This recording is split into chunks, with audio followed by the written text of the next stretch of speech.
Amazon stock hits $1,000 for the first time ever, multiplying almost 500 times. Will there be room for anyone else in the retail market?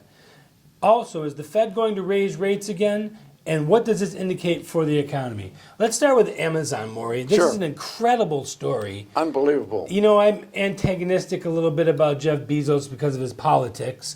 But as far as a business, And he owns Washington Post. yeah, which is probably the bigger than owning a lobbying firm as far as what he wants to do. Of course. But as far as his company, I mean, is there any room for anybody else in retail? I mean, he's going to take over everything, is he not? He's a steamroller. I mean, he's putting shopping centers out of business. Look what's happened to Macy's. Macy's used to be the big powerhouse as far as the retail business. They're having trouble surviving. Radio Shack just went out. Sears Roebuck, the #1 mail order house in the history of the United States, is in real trouble. And their stock is dropping like a lead balloon. As the millennials continue to thrive and grow, and as technology continues to thrive and grow, there really is no need to drive to a mall or to drive to a store unless you're buying groceries, which Amazon's going to be getting into that space pretty soon too. It's amazing that it hasn't happened more quickly. But you know, there are personal reasons. People like to visit. They like to feel the product. You know, they like to visit, have a cup of coffee at the shopping center. Shopping centers are a nice place to meet people and so on.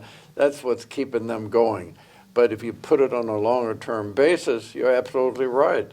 The way Bezos and Amazon is going, I mean, they'll send you anything you want overnight.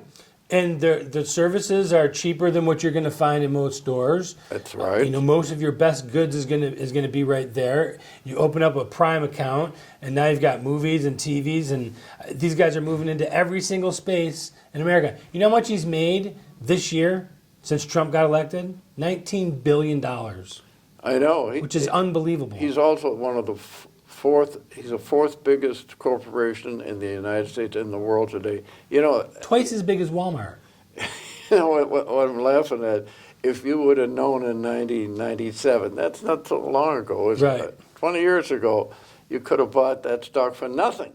If you had invested $100 when the IPO first came out, it'd be worth $62,000 right now. That's just phenomenal. Or if you invested $20,000, you'd be a multi-millionaire. Right. But, you know, who knew back then? 20 years is a long time. And not only that, though, he was untried. I mean, he talked a big game, but everybody that said, well, you know. Well, and in the beginning, it was just basically online books, too. They weren't into every single retail product that's out there. Now he's opening up his own retail stores. He's really become the king of the retail business. And grocery. Now, do you think that there is a clash that's going to occur between Mr. Bezos and the President of the United States? Because the Washington Post, which he owns, has been very antagonistic towards the President. As a matter of fact, they've had their own hit squad on the Trump family. And he's called them as a monopoly. You think that there's going to be a clash there? Well, first of all, Washington Post, next to the New York Times, maybe the Boston Globe, is the most anti-Trump publication in the country today. And obviously his politics jibe with what the Washington Post has. Otherwise, he wouldn't be owning them. Correct. So the point is, yes, the thing is that he's using that as his propaganda tool to let people know what he's doing and what he thinks and what is good for the United States, which, of course, in his opinion, it's 180 degrees opposite of what Trump would like to see. The Fed is going to raise rates again, almost guaranteed, would you say? I think right now they're a little bit in a quandary because there's no real employment growth so far. Everybody expected, things would grow. Isn't it amazing when you think ever since the financial crisis, which ended technically in 2011. But didn't really end. It didn't end, but I never mean, really has. Yeah, it never has. In reality. And on paper it did. Exactly. Now what you've got is the fact that the situation is that what Bezos is doing is taking full advantage of the major changes that are occurring today in the business front, and the other, the whole retail business is being turned upside down. So if they do raise interest rates again, does that signal that the economy, that the Fed feels the economy is getting stronger, or is this just what had to happen because this was the third? I think the Fed is bump? lagging rather than leading. They're beginning to see that nothing much is happening on the growth front.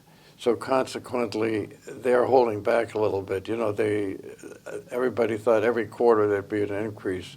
So the next quarter, the question is they may even skip that because they're a little afraid that this might hurt the little employment increase and the gross domestic product increase that we're enjoying today. It's very low, the lowest it's been in years. But there has been job growth. I mean, there's been over 200,000 jobs created pretty much month on month as Trump has been there. So, we're not talking about 600,000 jobs, but 200,000 is almost enough to keep up with. But percentage-wise, relating it to gross domestic product is less than 2%. When Reagan came in the first couple of years, he had a lot of problems, but once he got going, it was 6%, 8%. Now, we're lucky to see a 2% growth on an annualized basis. Yeah, we need to get to 3 or 4.